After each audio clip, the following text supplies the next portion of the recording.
2, 1. Welcome in. It's the Husker Extra podcast. That's Sipple. I'm Parker. We are without our esteemed colleague, Chris Basnet, this week. He's out doing what a young man does. He'll be back next week. Doing what a young man does, and all that entails. There's a bunch of young men doing what young football players do over on campus. Sipple, first week of Nebraska spring ball in the books. It's late. I had a day. I was at the car dealership all day. It's 5:50, almost 5:51 right now on Friday. Depending on when you're listening to this podcast, it's Friday evening. Friday morning, Nebraska had its first spring practice in pads. It's the end of the first week of work for those guys. They got 3, official practices in so far. And this is basically the way it's going to go this spring. Monday, Wednesday, Friday. May see a couple of those Friday practices on Saturday, depending on, sort of what they're trying to get done. But this is it. Without spring break in the UNL academic calendar this year, they've got 5 uninterrupted weeks. First week's over now, all the way through April, leading up to Saturday, May 1st, which of course will be the red-white spring game. We were over there actually on Wednesday, Sipple, not to see any of practice, but to conduct some interviews in person for the first time in a year. What have we learned in the first week of spring ball? Well, a lot. I mean, I think my biggest takeaway from week 1 were Sean Beckton's comments about special teams. I hate to start with sort of a kind of a negative. It's a reality though, right? I mean, Sean Beckton is the tight ends coach, but he just flat out said he expressed disappointment with the way they coached special teams last year. He basically said we didn't give it the attention we needed to. Now, I don't know what all that means, but a lot of people were sort of taken aback by it. Yeah, it's a pretty alarming sentiment to hold, isn't it? Like, I mean, you could say anytime you don't get the results you want, clearly you needed to be better in some way. But for him to say that in the way he said it, I took that as a holy shit moment, kind of like, wow. It was to a lot of people. Now you can dress it up in a very acceptable way by saying, well, they've assessed it and now they're gonna do better. Sure. So that's a positive. But here's the thing, Parker. It's year 4. Right. I mean, yeah, that's what struck me about it. Yeah. Yeah. I mean, and this has been an ongoing conversation. If you look for instance, at the ESPN Power Index that rates special teams play, Nebraska was 115th last year and 120th the year before. I don't know where they were in Frost's first year, but I don't remember their special teams being particularly strong. So this is an ongoing conversation. When he said that, it's hard to know what to make of it, except, I mean, we can clearly, the staff didn't jibe with Jonathan Rutledge, who was the special teams analyst. Yes. It didn't work out, so that was the one thing that struck me. What else, Parker? Yeah. One of the things that struck me in that same conversation is the clear and obvious respect that those same coaches, Sean Beckton and Travis Fisher in particular, have for Mike Dawson, who now is the special teams coordinator in addition to being the outside linebackers coach. I mean, they both talked in detail about supporting Mike Dawson and making it clear in their respective rooms. And the tight ends and the defensive backs are very important in the special teams. That's the body type you need a lot of in special teams. Tight ends, DBs, linebackers, that fills out a lot of your special teams cores typically. And so that, those guys talking about the importance of it, Travis Fisher said flatly, doesn't matter if you're a walk-on or a scholarship guy in his room. The rule is you have to start on at least one special teams unit. And he said, if you can't start on one special teams unit, you cannot play defensive back here, period. So that's that's a good thing to say in late March, early April. It's a sentiment that you want to see carried all the way through and result in improvement because they have to improve. I mean, Travis Fisher said it. He said it's not hard to get my guys to buy into special teams because they've watched it and they understand that it's been the difference between wins and losses at some point, which is great. It begs the question, why hasn't it gotten better sooner, as you sort of said? But at the same time, like all you can do, the past is the past. All you can do is try to get better going forward. That's the only option. So special teams, definitely a dominant conversation. I thought that Greg Austin was very interesting talking about the mix of guys who will be competing for playing time in his room. There's some guys that you would expect, Brant Banks being one of them, Trent Hickson.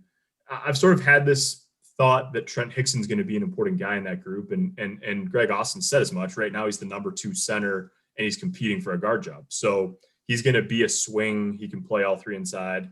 But a couple new-ish names popped in there too. Nori Newelli, the walk-on transfer from Colorado State who got here last year. Some people know his story. He's a exchange student from Germany and was in Norris and then turned himself into a Division I football player very quickly. And Ezra Miller, walk-on from Iowa. So those 2 guys are in the mix there. And it's going to be interesting to see, if the 4 guys who we sort of think of as something like presumptive starters, Turner Corcoran, Ethan Piper, Cam Jurgens, and Bryce Bennett, hang on to those jobs and accelerate their development paths, and then also who rounds out the starting 5 and who provides sort of the first depth off the bench. Yeah, well, exactly. Now, the reason we're talking about special teams and offensive line is partly because those were the coaches that were available. Sean Beckton was available. And by the way, we did in-person interviews for the first time in over a year. Yeah, it was awesome. At the state. Yeah, at the state. It was really, you don't I mean, I guess there's some good things about the pandemic. It took away some things that you maybe took for granted. Like those in-person interviews at the stadium, it was so much easier to get information. It worked out really well. So Sean Beckton was available, Greg Austin was available, Travis Fisher was available, and Mike Dawson was available. So that's why we're talking a lot of offensive line and special teams. But now, Parker, I want to say this. I can't remember the special teams discussion at Nebraska being this sort of intense. Right. This much scrutiny. Not very often in 30 years that I've been around here. I mean, interesting. It's for a long time they were really good at special teams. The Pelini era, they struggled some, but he kind of righted the ship. Mm-hmm. But I didn't feel like it ever got as much discussion as this. Well, I mean, think about it. We're really talking about it a lot. What? Go ahead. Yeah, the last 2 years, I mean, they've lost to Iowa by 3 points and by 6 points. And they've given up a kick return touchdown in both of those games. Like, you don't have to be a rocket scientist to see. And that's like before you get to the hidden yards, when you have maybe a punt that's not a great one. Yeah. Or, you don't get anything on a return, or you punt it from the midfield and it goes into the end zone. Like there's all sorts of subtle things in special teams that are easy to overlook, but we're not even talking about like subtle things. And they've just given up these sort of like catastrophic failures. Failure, like kicking the ball to Aaron Cruikshank and allowing him to run 98 yards in a straight line. Straight line. It's just how often do you see that? Yeah, right. Or blocking a punt against Penn State, turning it into a touchdown, and then having a punt blocked in the same half. Almost having another one blocked, by the way. Almost having another later one. in the game. Yeah. I always tell people, I hope you don't mind, the one thing that I've noticed about watching games with you that drives you crazy is the kickoff return short of the 25. That drives you, and I totally understand. It's funny because I'd always, there was a time I was like, big deal. They got to the 18. That's fine. It's not though. If you do Right. that 4 times a game, that's 20 yards that you lost. And it's a new, but it's my intolerance for it has accelerated in recent years because of the rule change. It used to be like if the ball didn't land in the end zone, you had to bring it, you had to return it. But now you can fair catch that thing and they'll just literally give it to you at the 25. Mm-hmm. If someone hits a beautiful kick and it's way up there and it's gonna hit at the 6, you don't have to run that back anymore. You used to have to return that. Now you don't. You can put your hand up and call it, and they give it to you at the 25. There's no excuse for catching, fielding it at the 4, let alone bringing it out of the end zone and getting tackled short of the 25. You are just literally giving away yard. Right. There you go. Here, take it. Take it. Right. It drives you nuts. But I understand it. I mean, it's a detail of the game. It's a detail that has no upside. There's no upside to it. You just take it at the 25 and let it go. And if you have a dangerous return man or you have someone who you trust to advance it past the 25, then if you're regularly running it out to the 33 or the 35, and every once in a while you get stopped at the 22, that's fine. But that is not the case with Nebraska. No. It hasn't been in recent years. It's not like they're rolling the dice and gaining yardage 3 out of 4 times, and then on the 4th time when they bring it out, they get stopped a little short. That's fine. You can deal with that. But it's like they're not getting to the 25 and they're getting stopped short of that sometimes. It's just like as if it's not like that they're just then saying, oh, well, our offense is so overwhelming that we'll make up for it. Mm-hmm. It just there's not. So they have, I think there's another reason why the special teams discussion is so prevalent is because I think I don't know if people think, maybe I think of it this way, Parker. The defense has 9 returning starters and it's pretty good.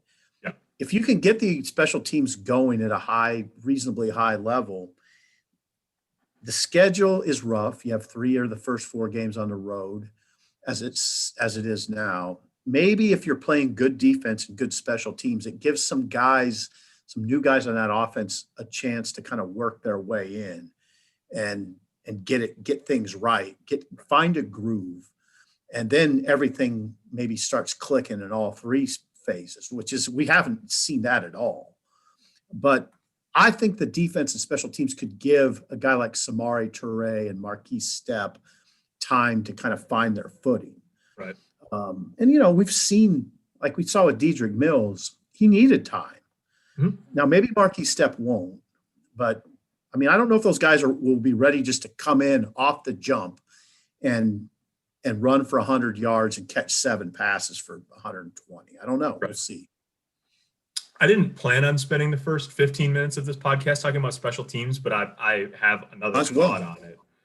Yeah. And that is, I think that one of the things that frustrates fans about the special teams conversation too is this. I don't have data to back this up, but it's a feeling that I have.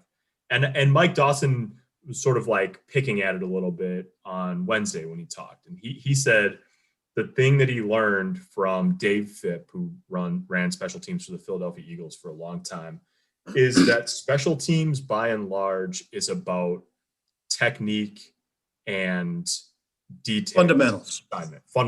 Yeah. Fundamentals. Technique and fundamentals. And it's much less about scheme.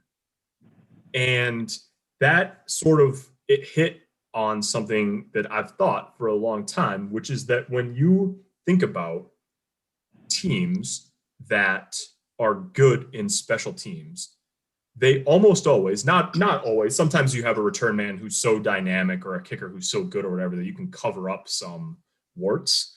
But typically, teams that are good on special teams year in and year out are teams who are good in the details. They're the kind of teams who, in the lead up to the game, coaches say things like they don't beat themselves, they're really sound, they're buttoned up. It's teams like Iowa, like Northwestern, like Wisconsin. And that's something that by and large is within your control. That's the thing that I think frustrates people about it, is like, you don't have to be overwhelmingly talented to be Right. solid on special teams. You just have to be buttoned up and organized and understand and drill the fundamentals and technique more than having some elaborate scheme. And so it's just this question of like, why can't it be good? There's really no excuse for it not to be at least solid. Well, and there's another part of the discussion I've heard from coaches for years, and it makes a lot of sense, but it's not a good look. This discussion is not a good look for Scott's program.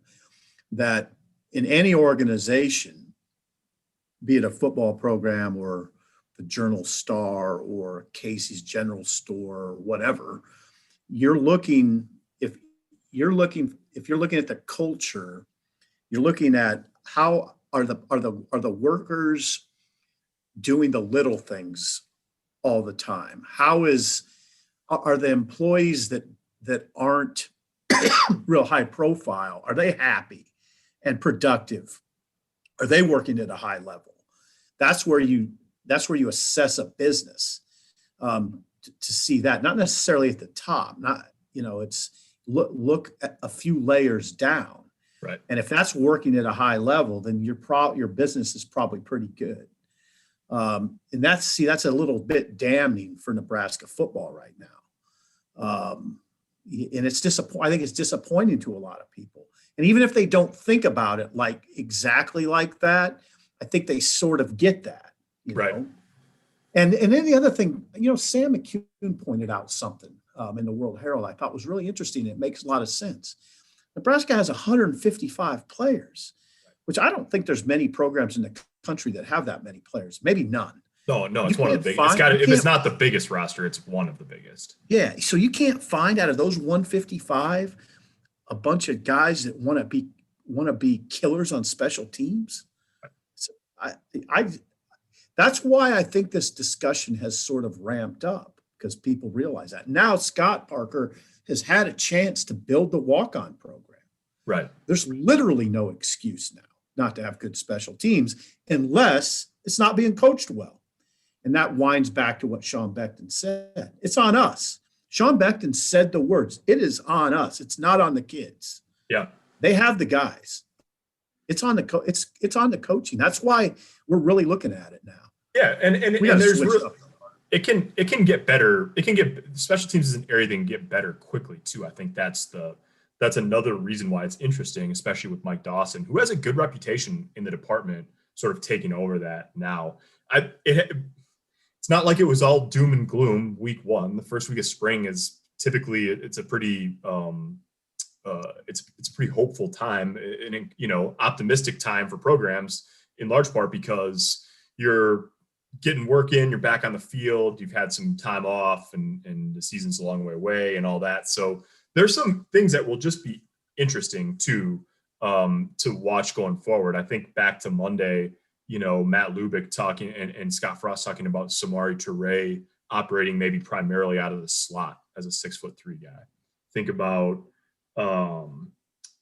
Cameron Jurgens talking about leadership and taking the bull by the horn sort of in that department. You think about just Scott Frost saying, Logan Smothers and Heinrich Harburg and Matt Masker are going to get a ton of reps this spring. All things that we'll explore more over the next 4 weeks. And I think we're going to maybe hear from the quarterbacks, Mario Varisco, the quarterbacks coach, Adrian, maybe a couple of the other quarterbacks on Monday. So there's a lot, I think there's a lot of interesting things to watch this spring, a lot of interesting things to write about and chat about at the water cooler and all of it. Oh, yeah. Well, I thought what Frost said about Samori Toure, not only playing in the slot, but also the way he's approached his work like a veteran. Yeah. He's come in, and Scott's been really impressed by his demeanor, his approach to his work. All that suggests Samori Toure has a good chance to trot out there with the first string. Plus the fact he caught 87 passes in 2019. Is that right? Yes. 87 passes in 2019 for Montana. He was an FCS All-American. Yeah. So he's an FCS All-American. I don't mind talking about a guy like that as much in because he's done it. I mean, he's Right. not at the Big Ten level, but an FCS All-American suggests some talent and some, it just suggests a certain skill level. So, yeah, and putting him in the slot's really interesting at 6'3" and 190. Yeah, especially, I mean, this is probably for a next one, especially, we'll talk to some of these guys, I think, over the next week. But one of the things that I think is really interesting is when you look at the wide receiver group and maybe contrast it with the secondary group. I mean, think about what you're talking about. If you make a list of, say, like 6 or 7 guys that you might think is sort of the top group or a starting point for the top group for the receivers. Like Samari Toure just got here in January. Xavier Betts, 1 year in the program, 2020, bizarre year. Omar Manning, 1 year in the program. Oliver Martin, 1 year in the program. Alante Brown, 1 year in the program. Will Nixon, 1 year in the program and spent it rehabbing from a knee injury that he suffered in July. Levi Falk, 1 year in the program. Like all of these guys were at best first-year players last year during a bizarre year all around. And that's why you heard Matt Lubick and Scott Frost counsel patience with that group. And I think it gives you an idea of why they're so optimistic about that group. That doesn't mean anything, doesn't guarantee anything, but it's an interesting group because they all got this year that didn't count against eligibility or whatever. And then Toure is the one guy who they're sort of thrusting into the mix, as a first-year player in the program. But this is sort of like, okay, dress rehearsal's over, let's see what you can do. And I just find it to be a very interesting group, especially when you hear things like Oliver Martin, had a 40-inch vertical and is one of the more athletic guys in that room. Like they've got some guys in that room now, and they're gonna have to figure out how to deploy them and who rises to the top because they've got some ability. Now it's about turning that ability into production. Well, Parker, I don't know if this is what you're started. I don't know if this was the road you're starting down or if I'm just finishing it, but think about what we're talking about with the receivers and all those guys that are 1 year in the program at best, what they're going against in practice a lot of the time. Yeah, which is guys like Markel Dismuke and who's been in the program 6 years, 5 years. So this is his sixth. This is his sixth. Dante Williams. He's been in the program how many years? This is Deontay Williams, who's a junior college transfer. This is 4th year in the program now. Right. Cam Taylor Britt, same. Yep. And then not just the defensive backfield. I mean, throughout the defense, they're going against Ben Stilley, who's a 6-year guy. So it's an interesting. I mean, I would think the defense would have kind of an advantage in that situation. So that's an interesting dynamic. There's a lot. Parker. A lot of people don't get this, but unfortunately, we don't see these practices. Right. This is an example. I always want to see them, but this year in particular, I would love to see what's going on over there. Yeah. I mean, it's fascinating. All this stuff we're talking about is really, really interesting. And you frame it up against you frame it up in the context of, for us, it's a big year for him. This is a big spring. It's going into we always talk about the magnitude of the opener against Illinois. And I hope if we went over there, what you would see is urgency. That's because I think this program needs that right now. Yeah. Yeah, it's a fascinating spring, and that, then I guess the last thing to wrap up this part of the podcast would be, I think one of the things that maybe, I don't know that we wrote a ton about it last year, Sipple, and part of it's just because it was a weird year. The season went by really fast, and the secondary played pretty well, all things considered. Veteran group, they had the 3 seniors and DiCaprio left, and after the season, obviously, and Cam Taylor Britt sort of ascended into that role as their top corner. But they had a lot of injuries in the secondary last year. Braxton Clark missed the whole season with a shoulder injury. Javen Wright missed the whole season with a knee injury. Miles Farmer went down, in early December against Purdue. Badab Joseph wasn't even eligible until part of the way through the season.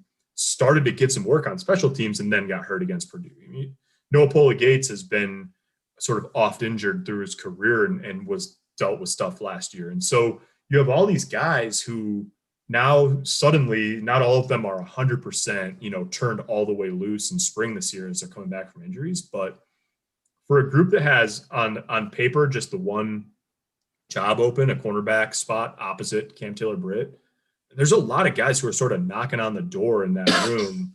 And I think, like in baseball this year, you're hearing a lot about, hey, we had a shortened season last year and it's going to take a lot of guys to work through a full-length season this year.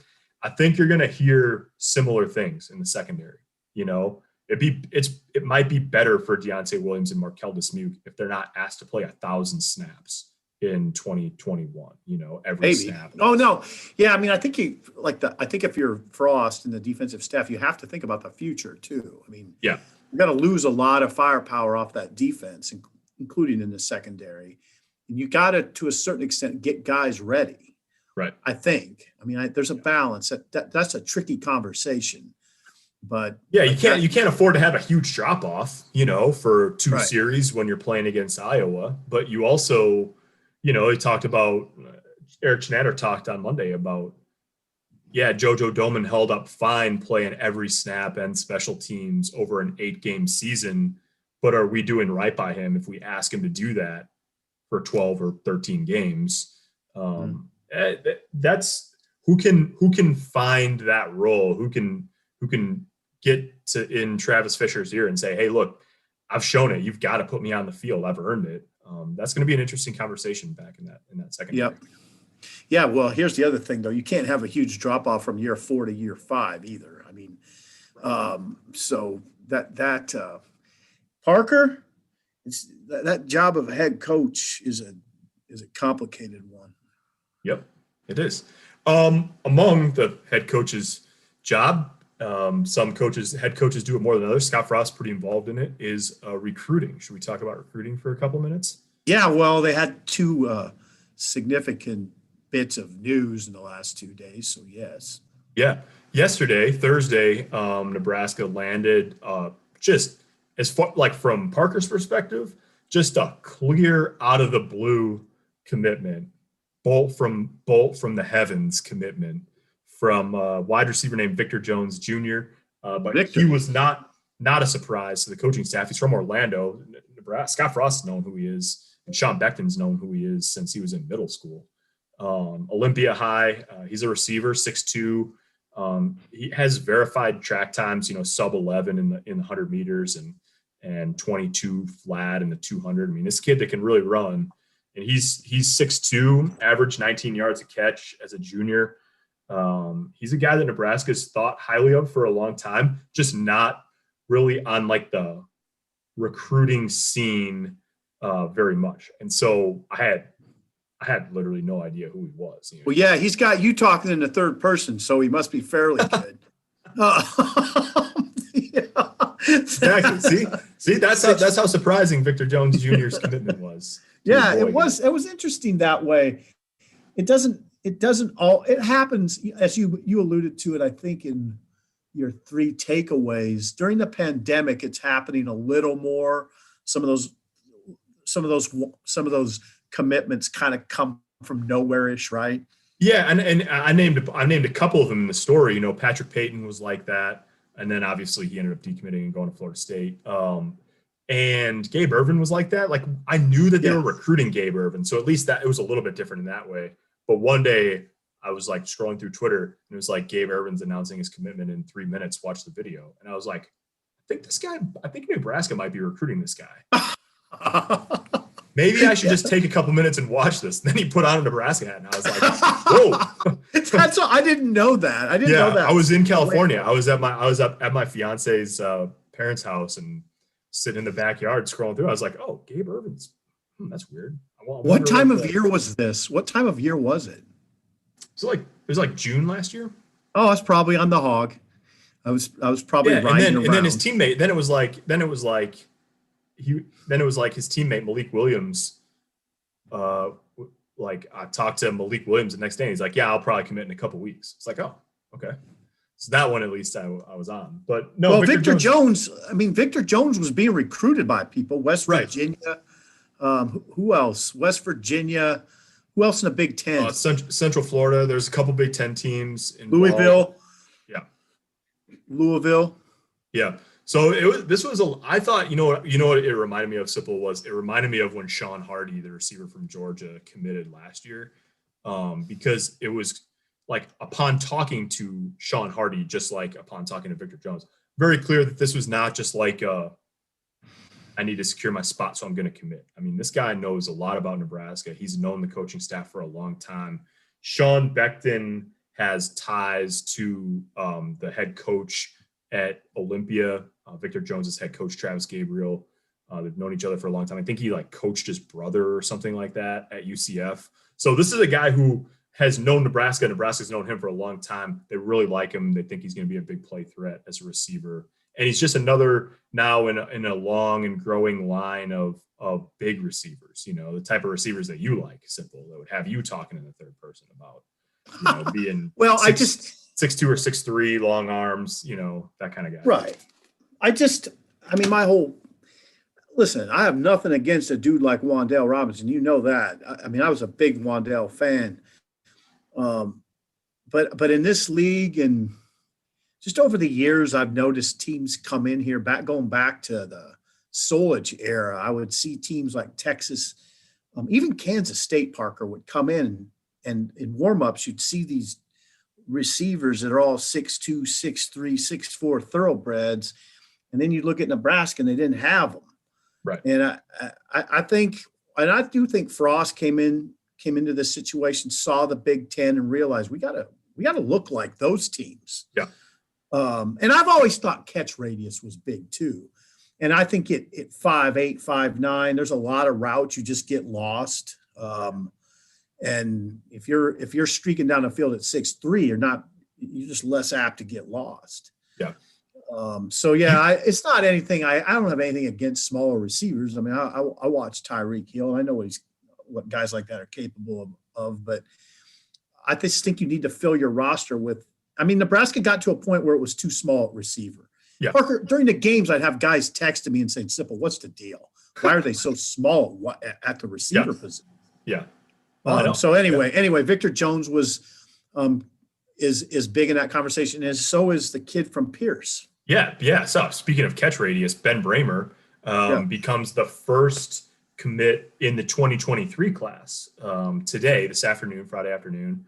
And he's a guy who, man, when you call around and ask people about Benjamin Brahmer, you hear nothing but rave reviews. He's 6'6". He's 190 pounds right now. His dad, Mark Pierce, is the head coach Mark Brahmer has been the head coach at Pierce for 25 years. Said he's still growing. In college, he's going to be 6'6" or 6'7" and 235 or 240 pounds. He's worked out at the Warren Academy for a long time. I talked to Steve Warren today, and Steve Warren said, "Yeah, I've known about him for years, and he's just gotten better and better." And he said, "You know what I do, Parker? When a college calls, I say, 'Did you like Thomas Fidone? Because if you like Thomas Fidone, you better recruit Ben Brahmer.'" He said he's way more polished than Fidone was when he's a sophomore. Fidone made a massive jump, turned himself into an elite prospect. So there's no guarantee that that's going to happen with Ben Brahmer, but he's a guy who's polished. He's got good movement skills. He can run. He looks like a wide receiver right now in his development arc. He's just a sophomore in high school, so he's got a lot of high school ball left, but he's a guy who Nebraska is really high on, and who I think the recruiting industry would be higher on already if he wasn't playing C1 ball in Nebraska and had there not been a dead period for the past 14 months. But I tend to think, just in the people I've talked to, not just today, but since Nebraska offered him the past month or so, in the past month or 6 weeks, he's going to be a guy that a lot of people in the Midwest know the name in the recruiting circles before it's all said and done. And that aspect of it will probably actually be hurt a little bit by the fact that he committed early. He's an in-state guy. Yeah. He might not Northwestern might not come in and offer him a scholarship. Wisconsin might not come in and offer him a scholarship if he's been committed to Nebraska for a year already. But Yeah, he's only a sophomore. I mean, he's yeah. a sophomore who made 44 catches, I think, for 747 yards.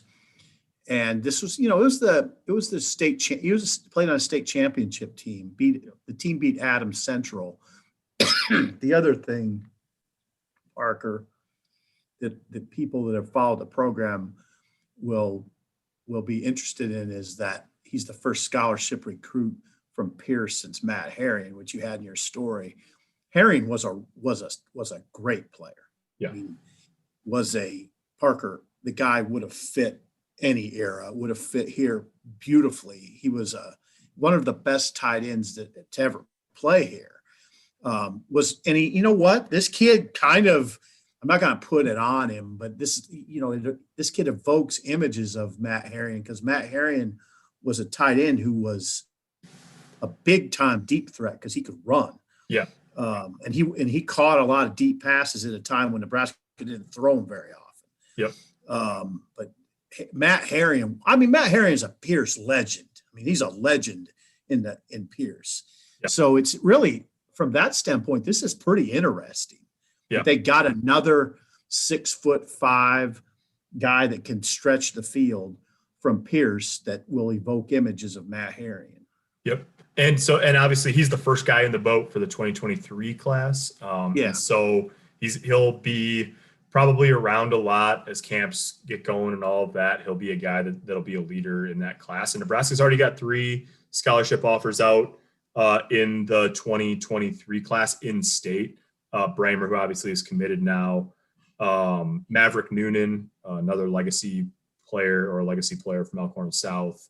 And then Tatum Tuioti, Tony Tuioti's kid at Lincoln Southeast. A couple more right in the region that have Power 5 offers as it stands. Gunnar Gatula also at Southeast. And then there's a couple kids just right over the border in Western Iowa that are clear Power 5 kids too. So it's a good group. Steve Warren said today it's not the last you're going to hear of the sophomore group around here because he thinks it's really good. There's some guys that he thinks is on the cusp of becoming Power 5 type recruits. So recruiting never stops. You just think it's been quiet for a little while, and then suddenly, 2 days in a row, Nebraska picks up a commit. So some activity on that, sure to be more over the rest of the spring, and obviously into the summer. So yeah, it's warming back up a little bit on that front, Sipple. You can't even go to lunch. Some kid commits. No, we got it done. Hey, so who's your Final Four? Who's your national champion, Parker? I'm going to go way, way, way out on a limb. Yeah, say Gonzaga. Yeah, I think it's.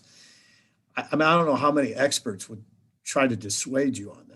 I'm clearly an expert, and I would never dissuade you on that. If Baylor's guards really come to play, they can make it a game. But Gonzaga's so good. Don't you think Houston could make it a game? Yeah, they're pretty rugged. That's gonna be a war. I mean, Baylor and Houston is gonna be a war. It will. Yeah, Houston. I really like the way they play. They attack. I mean, they attack. For instance, they send 5 to the boards, and they are dogs on the board. Yeah, you're right. Houston Baylor is an absolute war. I don't think UCLA can be a real threat to Gonzaga. UCLA is a great story, though. I mean, that's an amazing run they've had. Yeah, I know.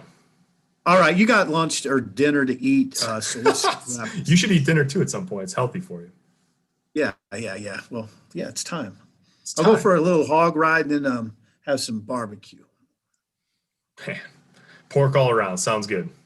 Yeah. That is all for this week. We've got a ton of stuff from the first week of spring ball and all the recruiting news and all of that up right now on HuskerAction.com. Got more coming this weekend.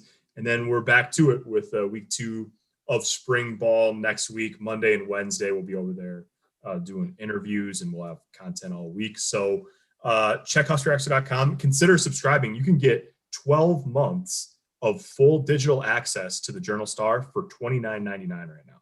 Full year. Yeah, that seems like a full year for $30. You should do it. Yeah, I mean this podcast was worth $30. Yeah, at least. Yeah, 30. All right. We'd really appreciate your support in that regard. Check HuskerExtra.com for all the latest, and thanks for watching.